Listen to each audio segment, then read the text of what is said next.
Hello tout le monde, j'espère que vous allez super bien et j'espère que vous avez passé une excellente week-end, un excellent week-end surtout de nouvelle lune dans les signes du Sagittaire.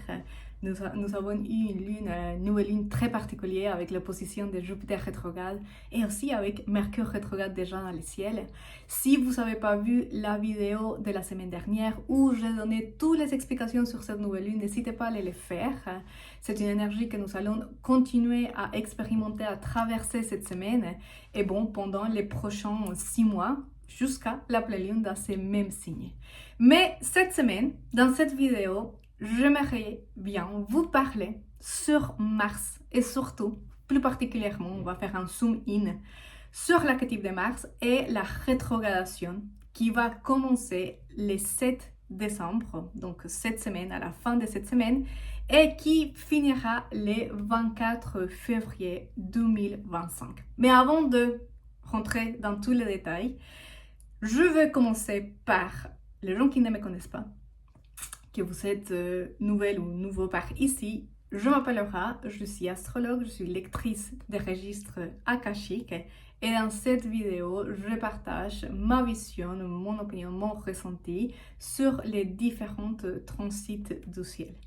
Je voudrais aussi remercier à tous les gens qui se sont inscrits dans cette chaîne les dernières semaines, à tous les gens qui sont là depuis le début. Merci infiniment. Merci pour vos commentaires, merci pour vos questions.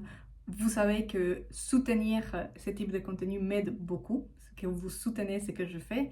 Donc, je vous remercie énormément. Bien, maintenant, parlons de ce qui nous intéresse, Mars rétrograde. Alors, je vais commencer et cette vidéo, j'aimerais bien arriver à la faire d'une façon très structurée pour que l'information soit facile à comprendre, qu'il soit de facile accès à tout le monde. Donc, je vais commencer par vous donner les dates. Okay? Donc, comme je l'ai dit tout à l'heure, Mars va commencer son mouvement rétrograde le 7 décembre. Quand il va commencer son mouvement, il sera dans le degré numéro 6 du Lion. Il va finir son mouvement rétrograde le 24 février 2025 et il le fera dans le degré numéro 17 du Cancer. Okay? Si vous ne connaissez pas trop l'astrologie, si c'est la première fois que vous parlez de rétrogradation et tout ça, d'habitude, on va beaucoup plus se focaliser dans la période de rétrogradation, c'est-à-dire du 7 décembre au 24 février 2025. On va dire que ça, c'est la période un peu chaude. Ça, c'est la période d'intensité où la planète est effectivement dans ce mouvement rétrograde et on est en train de faire un travail vraiment, et on est vraiment dedans. On est dans l'intensité, on est dans le cœur du transit, ok? Mais si vous connaissez un peu plus sur l'astrologie et que vous suivez un peu plus les cycles planétaires, vous savez que c'est très important de tenir en compte aussi la période de pré-rétrogradation et la période de post-rétrogradation. Alors, je vous explique. Quand une planète rétrograde, ici par exemple, elle va commencer son mouvement de rétrogradation dans le degré numéro 6 du Lion.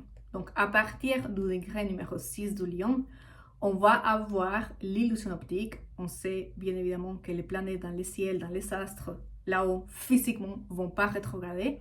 Mais depuis le point de vue de la Terre, cette illusion optique fera que Mars va partir du degré numéro 6 du Lion et il va revenir sur ses pas jusqu'au degré numéro 17 du Cancer. Sauf que, avant de commencer ces mouvements rétrogrades, il a déjà passé une première fois dans ce degré numéro 17 du Cancer. Et c'était le 5 octobre de ce 2024. Donc, le 5 octobre, il passe une première fois dans ce degré numéro 7 du signe du Cancer. Puis, Mars, il a continué son chemin. Il a avancé. Il va arriver au degré numéro 6 du Lion cette semaine. Là, il va rétrograder. Donc là, c'est toute la période de rétrogradation entre le 7 décembre et le 24 février. Il va revenir sur ce degré numéro 17 du Cancer et il va repasser la même portion du zodiaque à nouveau dans son mouvement direct. Tous ces cycles en entier, c'est un cycle qu'en réalité se finit le 1er mai 2025. Donc, on est octobre, novembre, décembre, janvier, février, mars, avril. Parce que le 1er mai, bon, c'est début de mois, je ne vais pas compter les mois tout en entier. Donc, effectivement, on a 7 mois en entier, si on tient en compte tous les cycles de rétrogradation de Mars. C'est intéressant, c'est très important à tenir en compte, parce que du coup, on parle d'un cycle qui est long. Et en astrologie, normalement, plus rapide est la planète, plus légère est les changements. Oui? Plus on est habitué au mouvement, plus légère pour la conscience. Plus lente c'est la planète, plus lente c'est les mouvements, plus intéressant et plus intense il est. C'est pas la même chose de traverser une rétrogradation de Mercure. Mercure, c'est une planète qui va rétrograder au moins 3 fois par an, parfois 4, mais d'une certaine façon, on est déjà habitué. Oui? D'une certaine façon, on sait. Bon, il peut y avoir des soucis de communication, il peut y avoir des soucis techniques. D'ailleurs, dans cette vidéo, j'étais en train de l'enregistrer et la caméra n'était pas allumée, donc vous avez compris, Mercure rétro. J'ai dû recommencer les mots que j'avais déjà commencé à enregistrer. Parce que Mercure rétro est en train de nous inviter à travailler avec notre attention, notre mental, notre parole, notre communication. Une autre chose, c'est Mars rétrograde. Donc, avant de parler spécifiquement de la rétrogradation, c'est qui Mars en astrologie? Ça veut dire quoi? C'est qui ce messieurs? On va dire ça comme ça. Alors, en astrologie, l'archétype du Mars représente l'action. Mars est une planète qui va nous montrer, dans notre carte natale par exemple, comment on fait les choses. C'est une planète qu'on va associer au mouvement, au corps, le mouvement du corps.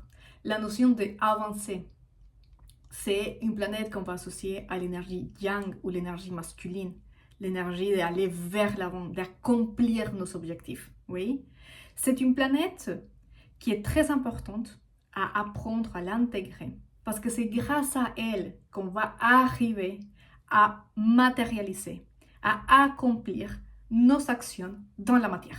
C'est une planète qui nous aide à ici. Je prends la tasse, ça c'est Mars, j'utilise mon Mars. Oui? Je fais une vidéo, je structure ma vidéo. C'est l'action de Mars. Mars, c'est une planète qui travaille en association avec Vénus. Vénus, rappelez-vous, c'est la planète du désir, c'est l'attachement et le rejet. Je vais vous donner un exemple très rapidement, mais pour que vous arriviez à comprendre facilement de quoi je parle. Imaginez, Vénus, il dit « j'ai envie d'une glace ». Désir.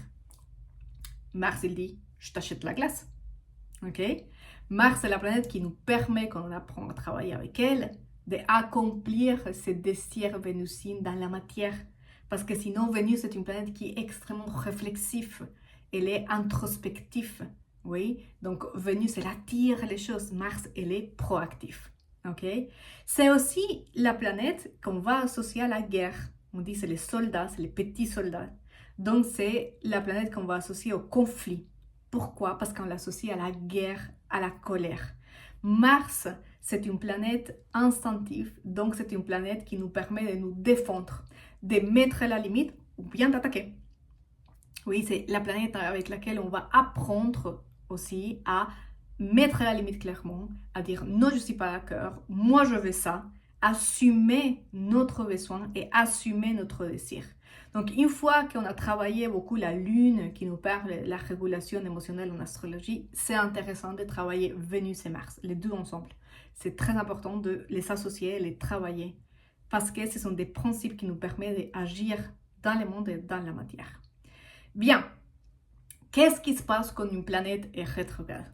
Okay. Quand la planète est rétrograde, et je pense que ça, je l'ai déjà expliqué un peu dans une ancienne vidéo, mais je voudrais prendre le temps d'expliquer à nouveau.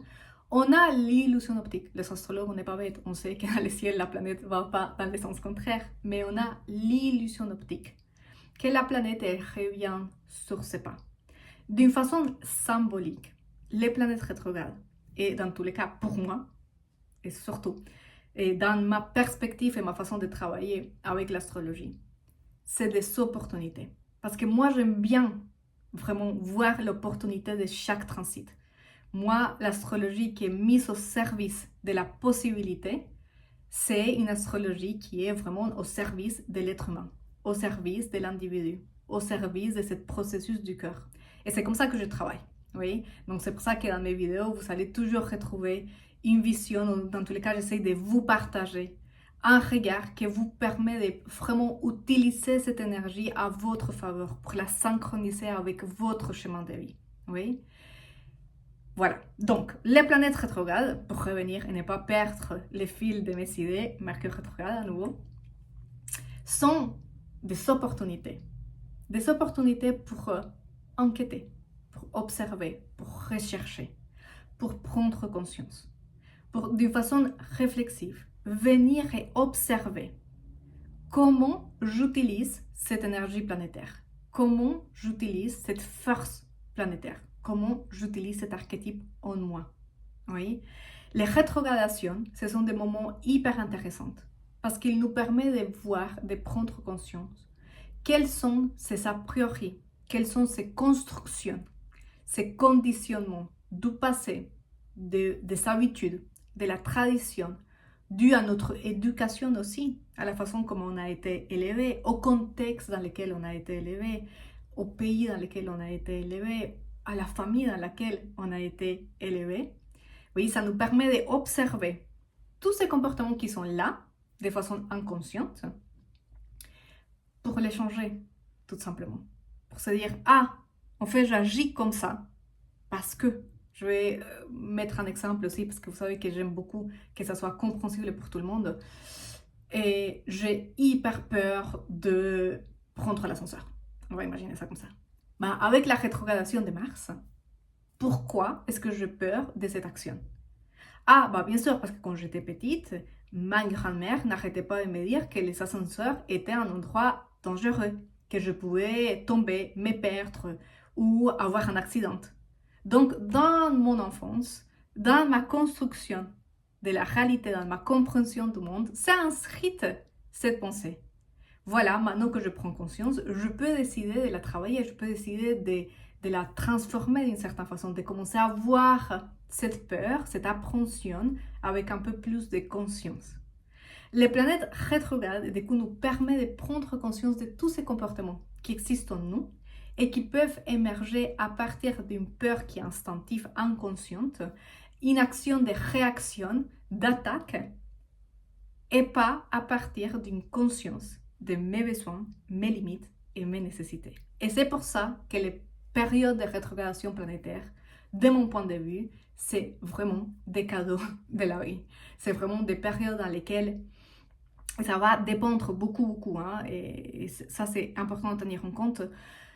Comment on va rentrer en contact de cette énergie, comment on va traverser la période de rétrogradation de Mars, ça va dépendre beaucoup du travail personnel que nous avons fait, de la conscience que nous avons sur nous-mêmes, de notre capacité de auto-observer, notre envie aussi, notre désir d'aller comprendre notre mode de fonctionnement interne.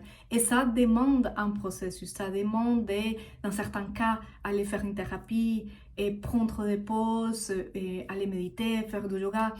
Il y a tellement d'outils aujourd'hui pour aller faire ce travail envers soi, qui n'est pas évident pour tout le monde, bien évidemment, mais c'est ça qui va déterminer beaucoup comment on rentre en connexion, comment on rentre en résonance avec l'énergie d'une planète. Parce que la planète ou les symboles, l'archétype, n'est pas une histoire lisse, c'est pas comme une sphère qui a juste une définition. Donc Mars, action, point barre. Là, on ne peut plus parler. Au contraire, c'est imaginer qu'à l'intérieur de cet archétype, de cet symbole, il y a comme des couches de conscience. Et on peut l'expérimenter à des niveaux qui sont littéralement infinis. Il y a des niveaux infinis dans la façon comme nous entrons en contact avec cette énergie, avec ces symboles. C'est pour ça d'ailleurs que j'aime bien dire que les cartes natales, on finit jamais de les comprendre, on finit jamais vraiment de les analyser. C'est une tâche pour toute une vie. Mais bon, donc les planètes rétrogrades nous ouvrent cette fenêtre de réflexion, nous ouvrent cette opportunité de venir regarder. Maintenant, de façon spécifique, qu'est-ce que ça veut dire quand Mars est rétrograde? Alors déjà, c'est quelque chose qui est important à dire. Mars ne rétrograde pas toutes les années. Elle va rétrograder chaque 2 années et 2 mois plus ou moins. Ok, 24 mois et 26, 25 points. Ok, donc c'est quelque chose qui n'arrive pas tout le temps. Ça veut dire que quand on a la rétrogradation de Mars, bah, on a vraiment quelque chose qui s'active en nous, quelque chose qui se révèle à nous, qui n'était pas là. Mars, en plus, c'est très intéressant parce que, comme je vous disais, c'est une planète instinctive. C'est quoi les planètes instinctives? En fait, les planètes instinctives, ce sont des planètes on commence à les utiliser dans notre enfance, avant de pouvoir faire tout processus de conscience sur soi-même. Oui, Mars, chez son enfant, est très actif. Chez une petite fille, est très actif. C'est une planète instinctive qui apprend aussi par réponse à son environnement, ok? Qui vient de cette façon comme codée dans notre cœur, et dès là que ça soit tellement importante, l'environnement, les contextes, la culture dans laquelle on s'est construit. Donc quand Mars est rétrograde, il nous permet d'aller regarder tout ça. Il nous permet de faire comme un zoom-in sur toutes ces choses. C'est le moment dans lequel ces mémoires vieilles, vétustes, poussiéreuses, on va dire, de l'inconsciente, ils refont surface.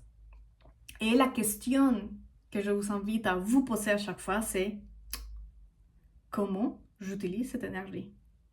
À partir de quel endroit je l'utilise? Une prise de conscience personnelle, c'est comme ça que je sens que c'est juste. Ou par exemple, c'est comme ça parce qu'on a toujours fait comme ça. Oui? Mais on ne sait pas réellement pourquoi on fait comme ça. Oui?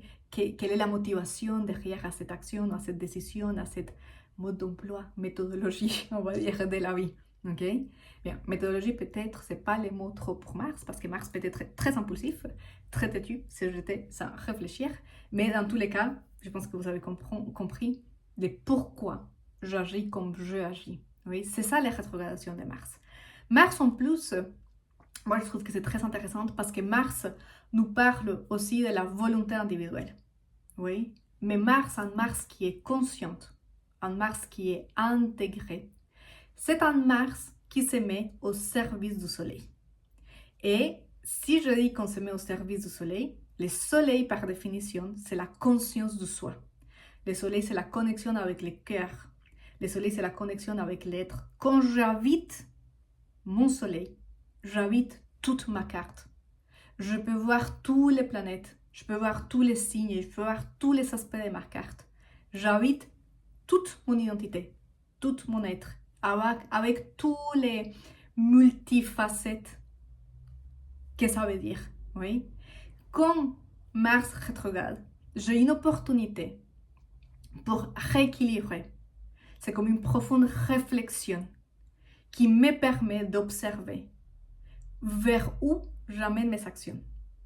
À partir de quelle volonté? La volonté instinctive de défense et d'attaque de l'enfance, ou la volonté consciente du cœur, du soleil, de la conscience du soi, de l'action qui est pertinente, oui, de l'action qui est nécessaire pour une expressivité de soi, pour une existence ici, face à l'autre, avec l'autre, dans la matière, dans la vie quotidienne.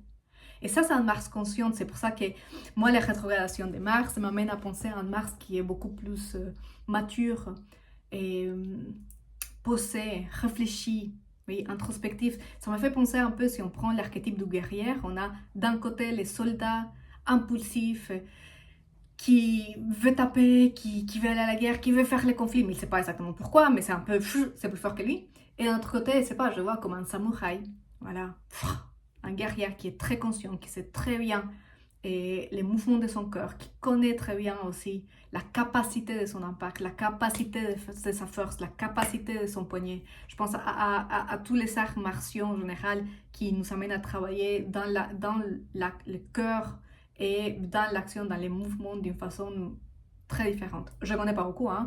Je tiens à dire, s'il y a quelqu'un ici qui connaît très bien les arts martiaux et que je dis une bêtise, n'hésitez pas à me corriger parce que je ne connais pas beaucoup, mais je parle un peu de ce que je perçois, qui est pour moi, mais peut-être que je me trompe et que je devrais les étudier un peu plus en détail. Bon, bref. Donc, cette rétrogradation de Mars nous invite précisément à aller observer.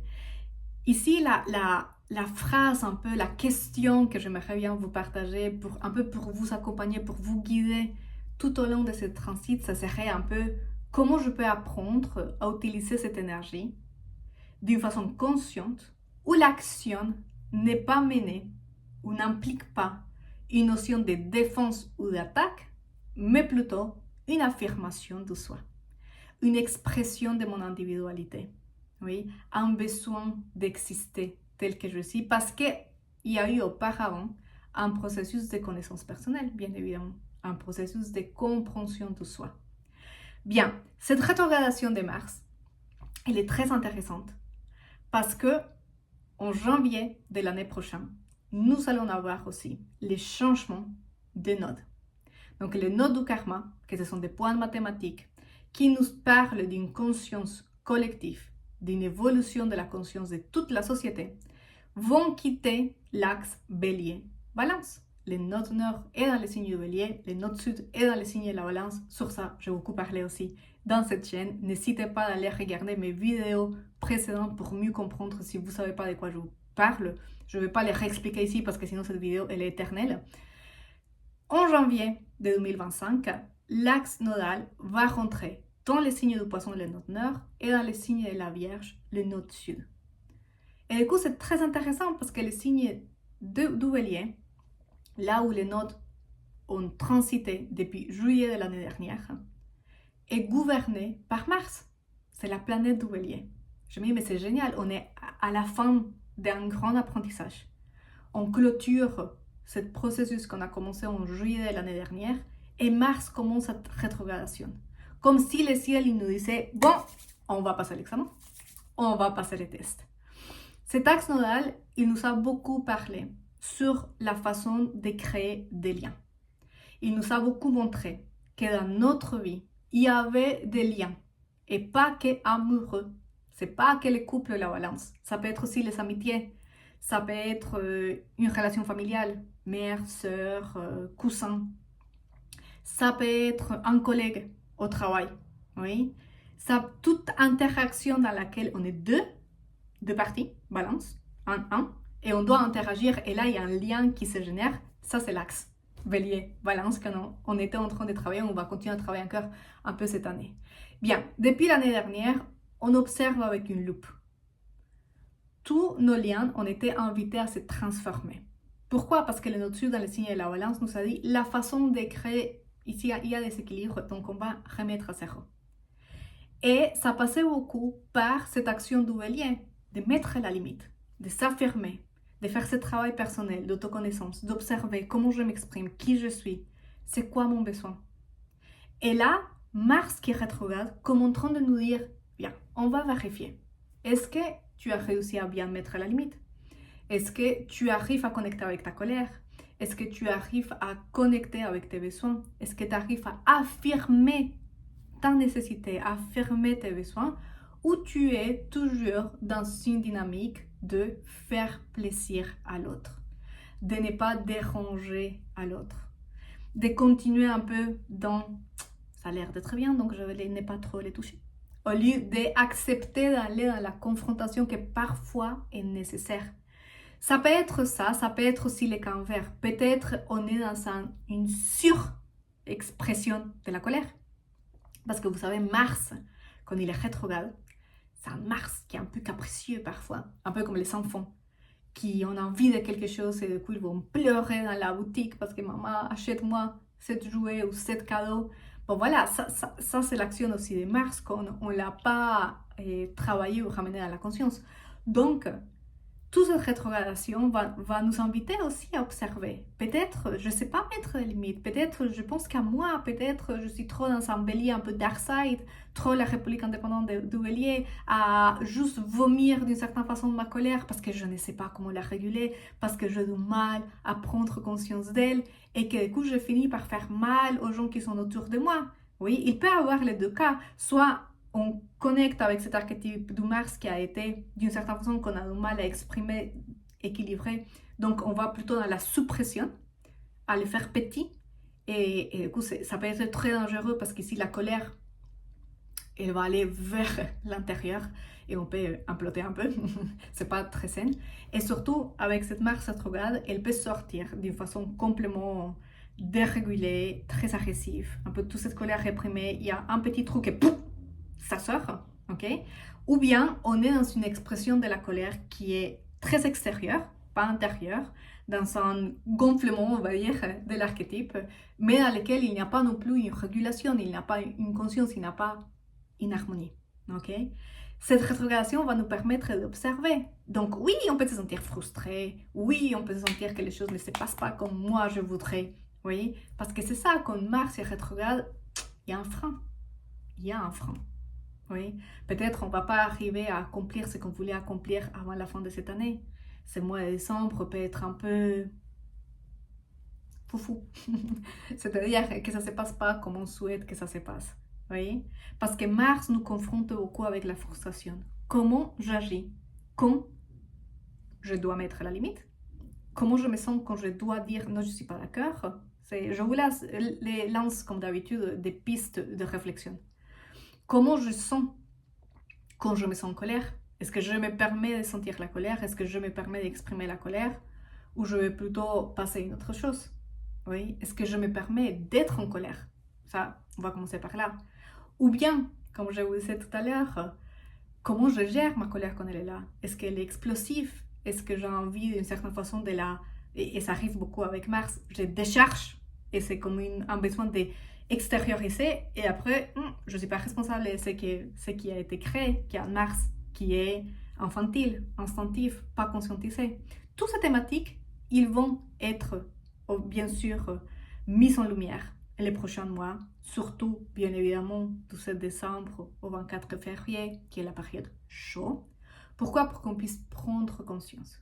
Mais aussi observer. On n'a pas uniquement les changements de nodes en janvier.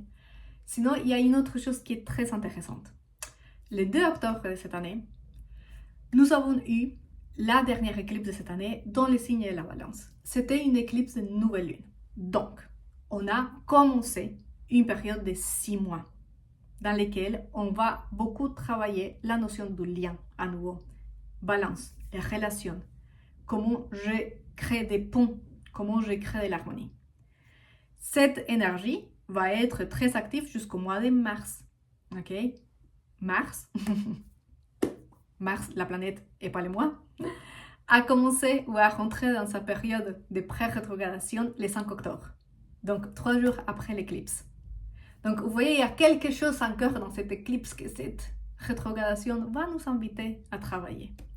Et en plus, pour finir un peu toute l'information de cette vidéo, parce que comme vous avez vu, il y a trop de choses à partager sur ce transit, et c'est pour ça que j'avais envie de vous parler de cette planète. C'est la première fois en plus que je vous parle dans cette chaîne, donc j'avais vraiment envie que ça soit clair et structuré, et les faire un peu par partie.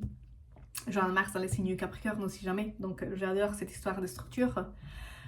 Mais parce qu'il y a trop d'informations et que j'ai envie que ça soit clair. N'hésitez pas, bien évidemment, à me laisser vos questions dans les commentaires. Je serai ravie de répondre. Mais du coup, pour finir un peu sur toutes les choses qui vont se passer avec cette Mars rétrograde dans les signes Lion, Cancer, on a un autre événement qui est important, qui est les oppositions entre Mars et Pluton.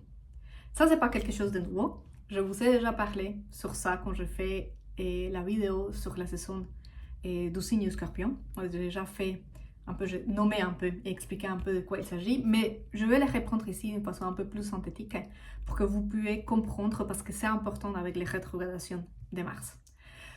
Tout ce qui Pluton touche, soit par une opposition, soit par une conjonction, que ce sont en astrologie les deux aspects les plus intenses, les plus forts, ok, est destiné, on va dire, à se transformer.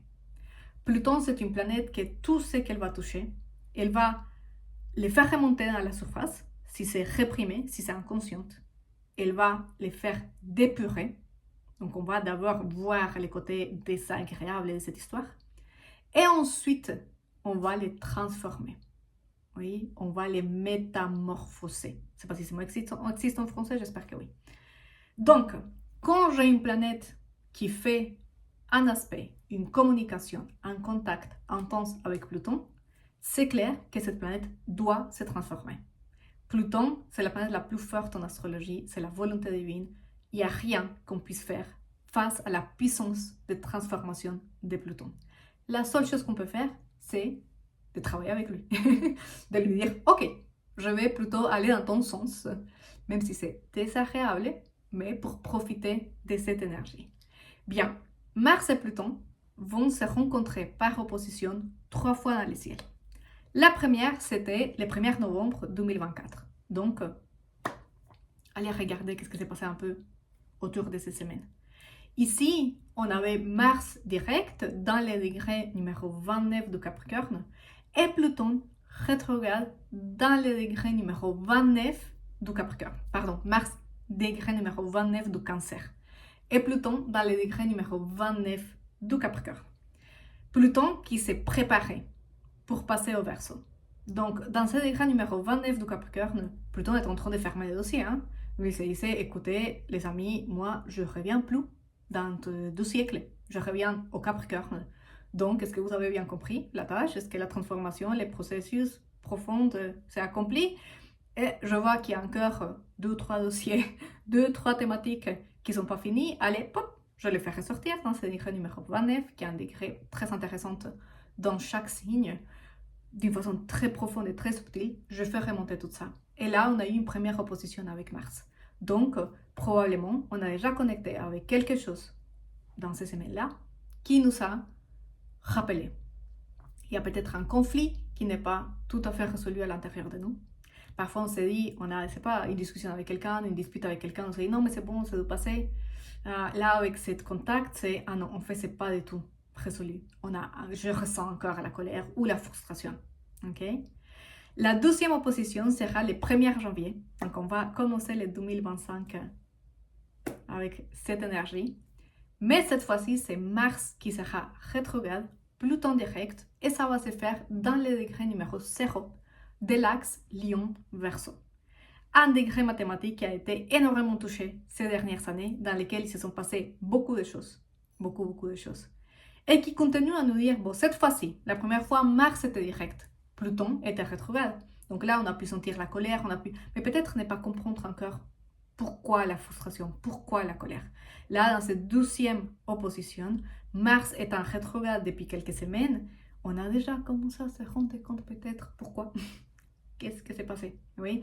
Et ici, c'est important de se rendre compte aussi, et c'est important de faire cet exercice, de se dire, comme c'est une planète individuelle, on peut voir des manifestations de cette colère ou de cette frustration avec des gens différents. Mais l'élément qui ne change pas, c'est nous. Oui. Nous sommes les points de départ de cette histoire. Oui. Donc, dans cette 12e rétrogradation, et c'est génial parce que c'est juste après les fêtes, où on peut aller voir la famille, et d'habitude, là, il y a des choses qui remontent dans la surface de notre enfance. Donc, profitez de cette semaine pour faire l'exercice et observer. Parce que là, on peut vraiment aller voir ces patrons de comportement en nous, qu'aujourd'hui, on est en train d'exprimer dans nos relations adultes, mais qu'en fait, n'ont rien à voir avec la vie adulte, qui ont beaucoup à voir avec, à nouveau, toute cette construction et toute cette gestion de notre colère et de notre frustration qui s'est créée dans l'enfance, dans les foyers, avec la famille, avec les contextes, la culture, la tradition, voilà. Et toutes les choses que j'ai dit jusqu'ici, que je ne vais pas répéter toute la vidéo. Il y aura une 3e opposition qui va se faire le 24 avril. Cette fois-ci, les 2 planètes directes, et ça va se faire dans le degré numéro 3 de l'axe Lion et Verseau. Donc, ça va être la dernière. Cette dernière opposition est censée être la plus légère, est censée être celle qui nous dit maintenant t'as compris? Est-ce que maintenant tu as fait le travail? Est-ce qu'on est d'accord qu'il y avait quelque chose à équilibrer encore chez toi? Ou à affirmer? Ou, c'est la dernière fois qu'on va voir ce grand mouvement. Mais si vous observez, toutes ces oppositions se font dans la période du 5 octobre, entre le 5 octobre et le 1er mai. Ce qui m'amène à dire que quoi? Que cette rétrogradation de Mars, c'est pas une simple rétrogradation. C'est pas juste, allez, je me mets en mode réflexif. C'est une transformation très profonde et très complète, très intense pour certaines, de cet archétype. Donc la colère, la frustration, l'action, les mouvements. Et si on observe ça dans le contexte du ciel de 2025, c'est une rétrogradation qui nous permet de nous préparer au mouvement que nous allons avoir l'année prochaine. Parce que on va avoir l'entrée de Neptune et de Saturne ensemble dans les signes du Bélier. On va continuer à travailler cette énergie, mais avec deux planètes qui sont très intéressantes. Je ferai une vidéo plus tard, parce que sinon ici, je ne vais jamais finir les explications, mais qui vont nous inviter ou qui vont nous montrer que définitivement, le monde il a beaucoup changé, la société a beaucoup changé, individuellement, on a aussi beaucoup changé. Okay? Et c'est le moment, pour moi, dans tous les ciels et tous les grands mouvements, c'est comme si on finissait, on clôturait avec cette série de Mars rétrograde en train de nous dire, bien, maintenant que là, dehors, on voit que c'est possible de faire les choses différemment, est-ce qu'ici, à l'intérieur, tu continues à faire les choses de la même façon? Et du coup, il y a un manque de cohérence. Oui? Bien évidemment, Mars nous parle de conflit, le signe du Bélier nous parle de la colère, j'arrête pas de le dire. Depuis que le Node Nord est rentré dans le signe du Bélier, on l'a vu dans le monde, les conflits, la guerre, qui a pris un peu plus de protagonisme. Cette rétrogradation de Mars nous permet aussi à une échelle individuelle, parce que c'est une planète individuelle, de venir et observer ces guerres internes que nous avons avec nous-mêmes, ou bien avec des autres, mais qui se passent ici, dans notre cœur, dans notre tête. Oui? Et comment on apprend à gérer cette énergie. Pour moi, c'est un transit qui nous invite à nous responsabiliser individuellement de ce qui nous correspond, pour collectivement ensuite faire un grand mouvement et nous adapter et nous ouvrir à une autre construction et une autre façon de faire les choses en collectif très différente. Bien, j'espère avoir été super claire avec ces informations, avec toutes les dates et voilà, toutes les choses dont j'ai parlé aujourd'hui. N'hésitez pas à me laisser vos questions, je suis ravie toujours de répondre, sauf quand il s'agit de questions individuelles sur vos cartes natales. Pourquoi? Parce que je ne peux pas répondre à ces questions-là. Dans ma façon de travailler avec l'astrologie, et c'est ma perspective, je trouve qu'il est extrêmement importante de connaître la carte dans sa globalité et de connaître surtout la personne. Parce que la carte, c'est la carte littéralement, comme les GPS de la voiture, mais la personne, c'est l'expérience. Et l'astrologie, elle est là au service de ce processus individuel de la conscience. Donc, on ne peut pas la séparer ni de l'individu, ni du contexte dans lequel l'individu, il s'est construit, les apprentissages qu'il a fait et les expériences qui ont marqué sa vie. Donc, c'est pour ça que si vous me laissez des questions très, très personnelles sur vos cartes natales, d'habitude, je ne réponds pas parce que j'aurais besoin de vous rencontrer, de parler avec vous, de savoir comment vous allez, tout simplement, et de connaître toute votre carte natale. Mais si vous avez des questions générales sur toute l'information que je viens de partager avec vous, n'hésitez pas à me les laisser en commentaire. Si vous êtes arrivé jusqu'à la fin de cette vidéo, elle est plus longue que d'habitude, un peu le double, je vous remercie énormément. Je vous invite aussi à me laisser un like, de la partager. Si vous n'êtes pas inscrite à cette chaîne et que vous avez aimé ma façon d'expliquer et de partager l'astrologie avec vous, je vous invite aussi à vous inscrire.